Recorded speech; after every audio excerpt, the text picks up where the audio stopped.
Welcome back, everyone. It is our closing panel discussion. Dr. Brad Onishi is unable to join today, so we're cutting our schedule short by an hour. But I wanted to introduce Haepin Im to our panel discussion. Haepin Im is the president and founder of Faith and Community Empowerment, a national nonprofit involved in empowering churches and nonprofits to leverage their resources by building capacity, leadership, and partnerships in economic development, and serving as a bridge between the Korean Asian American community and the greater community at large. Since its inception in 2001, FACE has had over 1,000 partners ranging from the White House to Fortune 500 companies.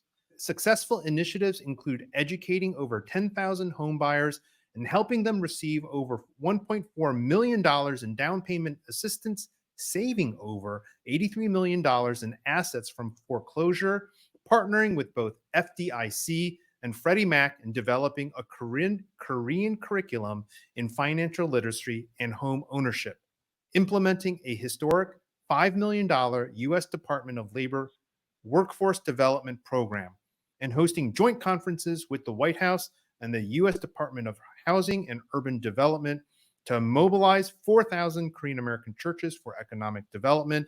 And I also want to give a very brief reintroduction of Jerry Park, who is Associate Professor of Sociology at Baylor University, and Kathy Joshi, co-founder of the Institute for Teaching Diversity and Social Justice. Let's welcome all three of our panelists. So let me just set the table for the next 45 minutes of our panel discussion. I'm going to first ask Haepin, Jerry, and Kathy to simply offer some comments on what we've heard, especially from Jerry and from Kathy. And eventually we will pivot to the AirMeet audience and those in the room here for their questions as well. And this is meant to be just an informal conversation. It's meant to fill in knowledge gaps, to share our stories, and to offer feedback. This is a reflective space, so your comments and even half-formulated questions are entirely welcome. Haepin has a lot of thoughts given our opening presentations, and I just wanted to give her some time to offer some data points that she's very familiar with. So Haepin, did you want to open perhaps with some of your own comments? Sure. Again, thank you, David, for hosting this event, a very important discussion with our fellow speakers who have been really giving some really insightful information. And I really hope and pray that more of these type of platforms and gatherings where AAPI community and faith and politics, that intersection is lifted up, and that in the future, perhaps even conversations with other ethnic communities as well. I want to start off by saying earlier, one of the speakers mentioned that if we know somebody, then that connectivity really allows for mobilization and greater participation of our community. I don't think there's anything DNA about Asian DNA that we don't get involved in politics. If you see our politics in our home countries, you know, the level of engagement is very significant. And so then why is this stereotype rampant here in the United States? And I believe it's partly because we continue to be erased and excluded. And if the message that is coming to our community in the channels that we have access to do not lift up the very issues that really impact our life, but we're told that it doesn't, well, you know what? We're going to disconnect. So it's not just about connecting with people that we know, but also issues that we know are very relevant. I know that in the Korean faith community, when there were issues that they thought it was God-centered, where they believed it was God-centered and urgent, or was a matter of relevant to their community. And again, I think people are very particular how they define that. But when they do, super engagement and activation. And so I really do want to lift that up.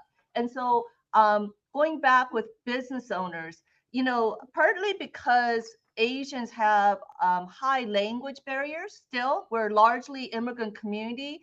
that even in spite of our high educational attainment, actually our community has one of the highest of any group. And yet, if you look at promotion probabilities, right, in management, it is the lowest, whether it's in the private sector, academia, or in government. And so for many of them, actually, they default to self-employment, business ownership. So there is a very high rate of business ownership in many communities. And yet, again, because they're not connected into the broader system, that they're not really highly resourced, they don't have great reserves. And so during the pandemic, when our community was impacted by the dual virus of not just coronavirus, but hate virus, you'll see that Asians were most severely impacted. And I want to show you this data point of the 2022 Federal Reserve Bank report study that looked at financial conditions of ethnic businesses, right? And so if you do see my screen here, Yes. the brown is the worst condition, poor. And you'll see that Asians had the largest share, 39%. And then the next category, which is kind of a lighter orange, is again, Asian. The category fair had the largest share. I do want to take a step back, right? In that you'll see that there is this great space for solidarity, because even though Asians, contrary to the model minority myth, and we didn't even have to disaggregate the Asian data, we fared the worst in terms of financial conditions. But if you look at Black and Brown communities, we were all in the same boat. It's just that, again, the Asian community story continues to be erased and excluded. And if you look at the PPP loans that were there to help businesses, unfortunately, even though Asians fared the worst, we had the smallest portion in terms of accessing these loans. And so again, over and over, when Asians get hit because of the lack of investments and outreach targeting our community, that Asians always have the longest and the hardest time bouncing back.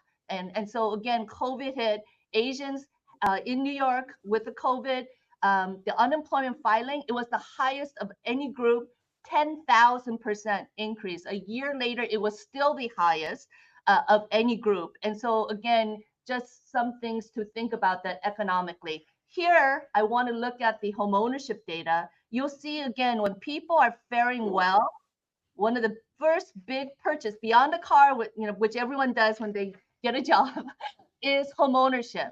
And most times, again, it will be in the aggregate, and there's 30, 50 groups, 100 languages under the AAPI umbrella, that it really masks the suffering of many groups. In most situations, they will just show Black, Brown, and Black data and just completely erase the Asian data. But if and when they do show the Asian data, like here, it looks we're white adjacent, 61% to white, 66%. And then you'll see Hispanic 48, and then Black 42. And the problem with the situation of being white adjacent is that people also connect our community as being privileged, free of oppression, but also racist. And that combination with us being weak, being portrayed as weak and not fighting back and having no voice, no political power, makes us easy targets for all the growing anti-hate and violence that continues to happen. Now, when you do disaggregate the API data, you'll see as a Korean American that Black and Korean home ownership rate is the same, 42%, but there are 7 other API subgroups that are below Black and Korean home ownership rate, and then 12 other API subgroups that are below the Hispanic home ownership rate of 48%. This data I have shown over and over to so many policymakers, whether it's Freddie Mac, Fannie Mae, White House, and others, but also with leaders, policy advocates of other ethnic groups. And it has led to them opening eyes, opening hearts, and opening invites to their rooms and places for solidarity and joint effort for advocacy for investments in all of our communities. And so I really want to, again, just say that the model minority myth is killing us, robbing us of investments that are needed in our community so that we could have a seat at the table. In addition, robbing us of solidarity with other communities of color. And so, again, everything that Jerry mentioned, that Kilty mentioned as well, were very compelling. And I would like to continue to comment on that, including actually maybe one more comment before I let the other speakers share. Jerry, you made mention about the fact that, you know, for many Asian Christians, we look to white Christian leaders.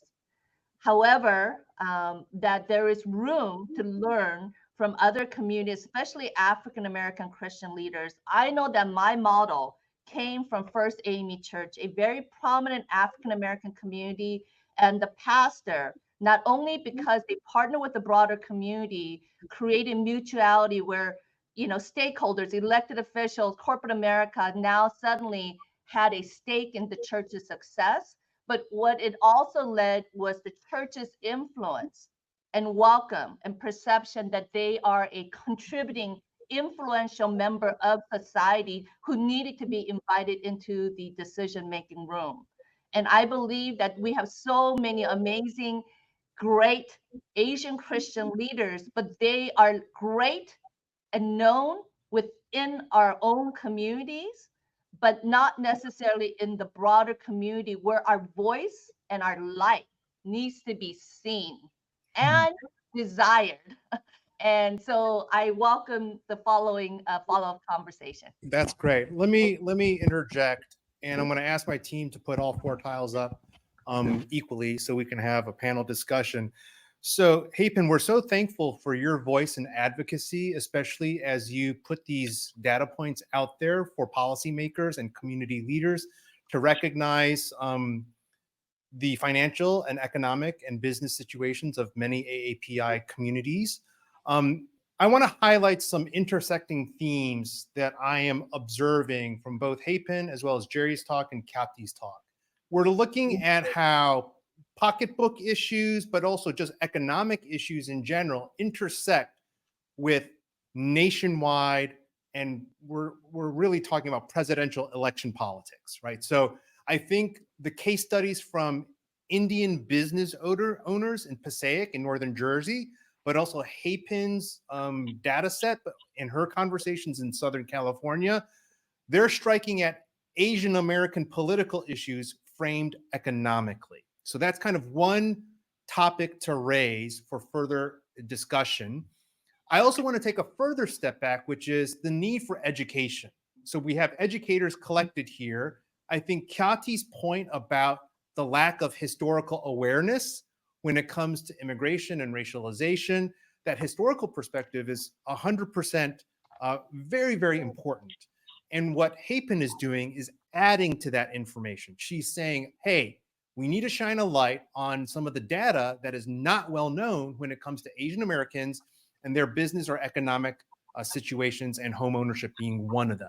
So the kind of activity for us as community leaders is to educate our community about our own situation. And then third, I think for me, the third would be raising political consciousness. And we've talked about language barriers, cultural barriers, the need for cultural brokers. My interest as a center doing public scholarship is to simply raise our consciousness as Asian American Christians, and in this election season, to raise our political consciousness. Now, as kind of ground rules for our panel discussion, and I really want to encourage people online to begin formulating their questions and to put them in the Q&A chat. But I would encourage Hapen, Kati, and Jerry, perhaps just raise your hand if you want to offer a comment. And because Jerry, I'm going to just sort of feed it back to you because you may have some follow-up thoughts after hearing Kati and Hapen. Why don't you go first, and I'll keep track of a visual cue as I see Hapen and Kati raise their hands. Yeah, thank you, David. And thank you, Kati and Hapen, for your additional insights. They're so important to get that on-the-ground feel, because sociologists that study quantitative things, we rely on that grounded experience to then go backward and start to see, like, can we quantify this and see how representative are these different stories? So my only comment is thank you for these important insights that are going to have to ground the next round of quantitative analysis. In thinking back to David's question before about, are there transnational economic concerns that are motivating the way some Asian Americans are voting or not voting? The CMPS, believe it or not, they didn't ask any questions. I spent about 30 minutes while everyone else was talking, just going through 800 some questions. Nobody on that team decided to ask any questions about international impacts. So you have to make inferences like, well, if this person's an immigrant, maybe it will be important, but there's no direct question that actually asks, are you voting or not voting because of the way this candidate has certain policies towards China or my country of origin? Important stuff. That's really fascinating, Jerry. I've been conducting and I've been in a very active fieldwork stage. I finished, along with Dr. Easton Law, 110 oral history interviews across ethnicities, generations, and geographies. And when we study and ask the question, why did you immigrate to America from your Asian homeland? A lot of the responses center around greater opportunity, and that's usually cashed out as economic opportunity. Yes. So not only is it an issue of politics in their homeland and how that affects their perception of U.S. domestic politics, but specifically the economic opportunities in relative comparison to their homeland. So if they were leaving during a time of opportunity deprivation and for more opportunities here, that's going to figure into their associations of America and the American dream, right?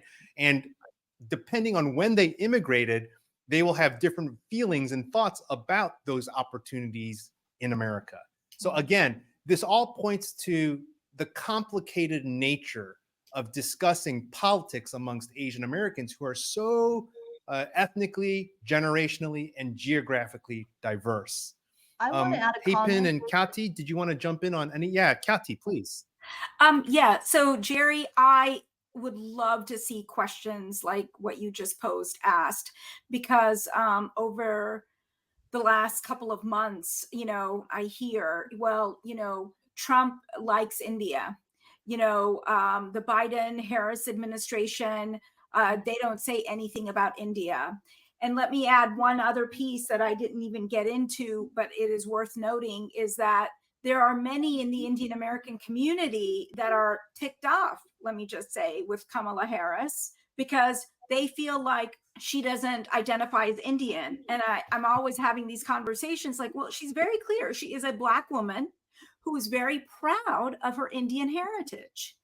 And it is this conversation that needs to be had. And then, well, why is that the case? And blah, blah, blah. So I think with particularly the Indian American population this time, this is both a plus point in terms of Vice President Harris's background and the way she speaks about her mom and the absolute love and admiration and respect. And then at the same time, because she doesn't identify as Indian in any way, shape, or form, it's a sore point. But adding the question about how a candidate feels or how the administration feels about one's home country is very, very important, because that's driving a lot of support that I can see going for President Trump. I want to add too as well. In the prior round, one of my board members that was close told me that they were voting for Trump, and I was really surprised. And I asked him why, and he mentioned two reasons. Again, one was about abortion, and then the second piece was that Biden supported China, and so I've heard from other, again, communities, especially like Vietnamese, that communism, the link with communism with China is something that bears great, influence for particularly first generation. And so I think, Jerry, again, I think the need for people like yourself and ourselves to be in those rooms formulating those survey questions, I think are very relevant. So this is so odd for me in that when I am in meetings with elected officials that are Asian focused, they immediately go to foreign, our homeland. They don't ever discuss or bring up like home ownership, jobs, mental health, like things that are equally relevant to our community, and that's why we came to America, right? Right. And so it's such a contrast that in this survey that actually they go the opposite direction and are Yeah. completely insensitive or unaware of our connectivity, right, to what Right. is happening in our homeland country. That's right. We need better questions for Yeah. Jerry to analyze and present. And Jerry and I have spoken before on just how difficult it is because, and this kind of relates to one of Kyati's books on white Christian privilege, which is to say that when it comes to religious demographics and analysis in the US, and then it pivots to the Christian analysis, one, it typically assumes a Anglo-European denominational structure. You've got Protestants and Catholics, and these are religious categories from 1517 when the Protestant Reformation happened. And then if they want to have a racial component, it's kind of like Black Christians and then white Christians. We see this in Pew all the time. Yep. And then the question is, well, are we saying Asian American Christians fall into those racial as well as theological binaries? No, they don't. And so notice there's the kind of Christian framing, which assumes European Christianity. Then there's the racial framing, both of which don't fit the unique perspectives and experiences of Asian American Christians who hail from a different part of the world, and whose Christian faith may or may not conform to type when compared to Anglo-European Christians. So I think I'm just setting up all. Oh, sorry about that. All that I was saying was simply how complicated it is when we bring in Asian American religions and Asian American Christianity to center what is unique or not about this demographic. And if we're saying there's around 23 million Asians in the US, and I think the latest Pew study is about maybe 35% are Christian, that's a lot of Asian American Christians to account for, which could swing elections in certain areas. And I think Kyati's especially prescient to focus on the state of Georgia. There's an article by a colleague, give a shout out to Rachel Shin, who wrote a piece in the Washington Post last week talking about the significance of the Asian American vote for the state of Georgia. So in about several weeks, we will know who the next president is. And part of my desire in hosting this event is to raise political consciousness within the Asian American religious community, especially Asian American Christians. And so again, I'd love for Hapen, Kyati, and Jerry, if you want to raise your hand and jump in, feel free to. And I'm looking for my team to volunteer comments and questions from the online community as well. So Yeah, I'd like to Hapen. jump in. So I want to start off by saying that there has been a lot of efforts to suppress voters, particularly from minority communities, since the 2020 election. Actually, supposedly there's been over 400 laws that were introduced. Thank God the majority did not pass, but even by mid-2023, at least 25 states had implemented some version of voter suppression laws. And so again, this is impacting even Asians, particularly when they look in the context of, oh, we want to make sure that these voters are current, the address is correct, and they send out these address confirmation notices. And unfortunately, again, a lot of people aren't paying attention. And also people with similar names, like my husband's name is Jin Woon Kim, right? But he doesn't go by the middle name. He says Jin Kim. Well, you know what? There's Jin Sung Kim, Jin Wong Kim, like 10 million. And so let's just say his name is considered invalid. You know what? 10 million other Jin Kims are all going to be dropped. Right. And so there has been these kind of activities as one example. So again, I think as Asian Americans, we really need to pay attention to these voter suppression activities and think that it's not relevant to our community. I always say, you know what, people in power, they don't discriminate who they discriminate against. And Asians, We are not in power. And so in that way, we are as much victims of that type of discrimination. I also want to say that I think that Asian American leaders have done something really great to say, hey, we are a margin of victory. So Yes. most elections in this country are won by actually just a few percentage points. And unfortunately, many elected officials, again, because we're erased and excluded, that they don't pay attention to us, but we're kind of the surprise, a secret weapon, and that the candidates who choose to engage our community and know how to do so, we could be that margin of victory. And so in Georgia and so many other states, in California, actually, we are the second largest minority population. But again, if you saw on stage as who's speakers, the talking points, data points, you wouldn't know that. And I think it's really time for us to claim our seat at the table, right? As well. I think Kathy had something to say. So yeah, I saw Kathy's hand as well. Kathy. Yeah, no, thank you so much. I was actually going to bring up the issue of margin of victory. Asian Americans advancing justice in Georgia and many other communities were, I think aptly putting that out there, especially after the Ossoff Warnock race, that we were that margin of victory, and I think that it's helpful to get that kind of language out there, because then it helps encourage people to go vote, right? So that's really important. And I'm so happy that you brought up the issue of voter suppression and the issue of the various voting rights laws that are being attacked, as well as the laws that are being implemented, that result in voter suppression, are important to think about. But also there's what happens at the polls. And so here's another on the ground story. Here in Wayne, New Jersey, affluent suburb, we did a lot of voter education a decade ago. This was for the 2012 election, President Obama's second term. And I would get calls on election day because, well, let me back up. So we did voter education. We let people know you can go in with your grandmother, you can take your sister in, you can vote with people, if you need help, reach out. So on that day, I got several calls. Kathy, they won't let me go in with my grandmother, or my mom's not able to take my sister in so that she can translate.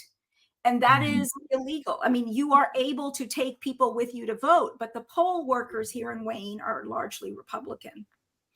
And so this is another way that voter suppression was happening. I got another call that there was a police officer at a polling location in uniform with his weapon, and he had his hand on his holster in the voting booth. In the polling location, and people were leaving, right? Because especially those, not just Asian, but many other groups who come from countries where they have been traumatized by voting, be it by military, by police. This was taking them back, right? So this is the kind of voter suppression that's not talked about. Right. But this was, on the ground here in northern New Jersey. Those are very powerful anecdotes. Thank you for sharing those illustrations of voter suppression within our community. I want to bring to the table a question from Ermi, and then we'll bring Hapen on the topic. So here's the question. Can the panel talk about Asian views on legal, illegal immigration? So Casey Choi, Professor Choi, thank you so much for raising the immigration question. A lot has been made in this presidential election cycle about the borders, especially the southern border. How is that question informing Asian political party leanings? Any data on this? Thanks. And thank you, Casey Choi. So maybe I'll just kind of tip the hat to Jerry. Sorry to put you on the spot. But is there any kind of data about how Asian Americans think about the immigration policy of the two respective parties and how it shapes how they might pull the lever in November? And then we can go back to Hapen because I saw her hand earlier. Yeah, historically, believe it or not, the Republican Party used to be seen as the party for immigrants. Their policies sounded like they were more supportive of seeing immigrants integrate into American society. And then things pivoted pretty hard in 2016 forward. Um, so as far as how Asian Americans perceive the political parties on the issue of immigration, I hate to get wonky about it, but it does depend on which immigration we're talking about.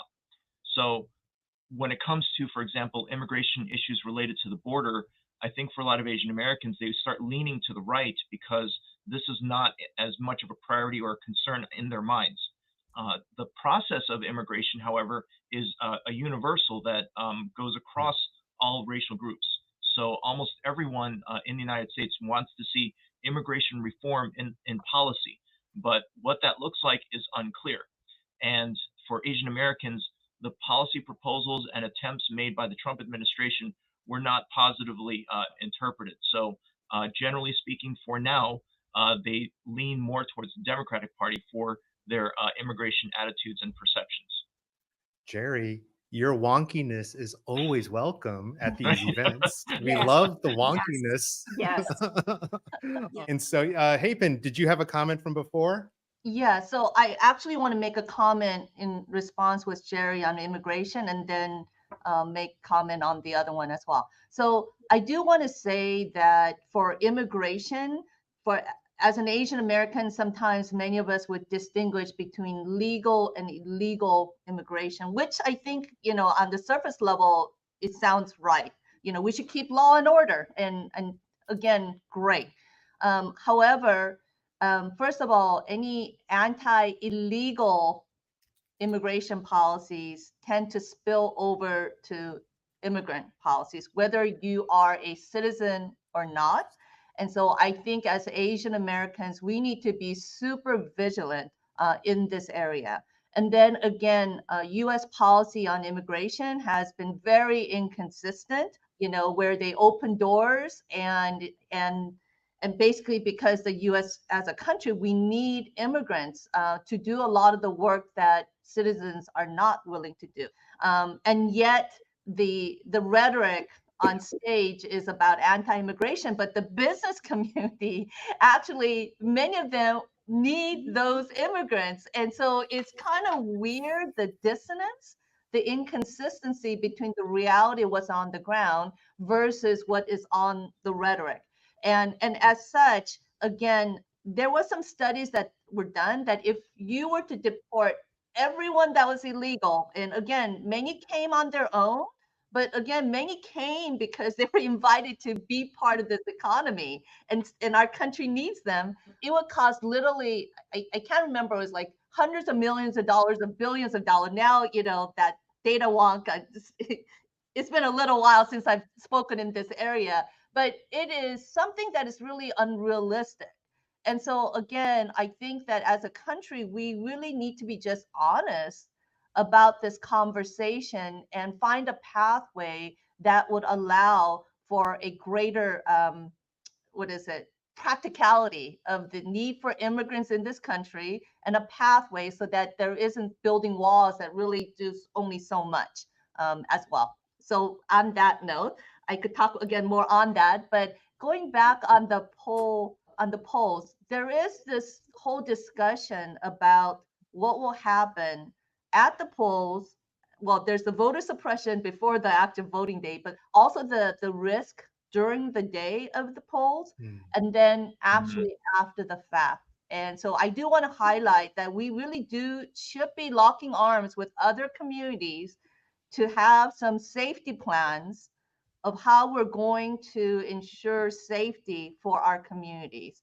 But on the day of the polls, again, as one example of opening eyes, opening hearts, Dr. Barbara Williams Skinner with Jim Wallace, they and Adam Taylor have joined together to mobilize other communities for mobilizing faith leaders to be poll workers or poll leaders at on the day of voting. And if you go to the visit turnoutsunday.com, they will actually, they've done series of trainings. There's a whole bunch of resources, but there is one more training date on October 10th from 7 to 8:30 p.m. East Coast time to train you to be a poll worker.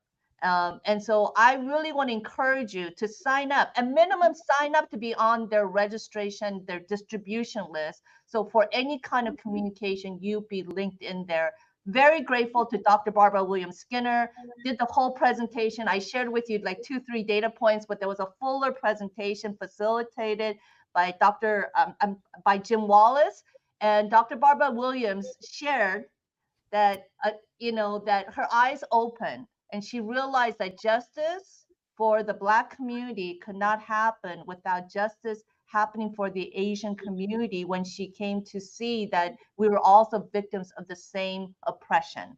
And so again, I really want to encourage all of us to take some of these data points. They're on our webpage, contact us as well, but really again, connect with other communities and stand in solidarity. Thank you, Hapen. And I also want to make this observation. It is October 7th, 2024, and we are talking about staffing polling places. I mean, out of concern for voter suppression and safety. That is the state of our conversation when it comes to national politics. We are not talking about policy platforms.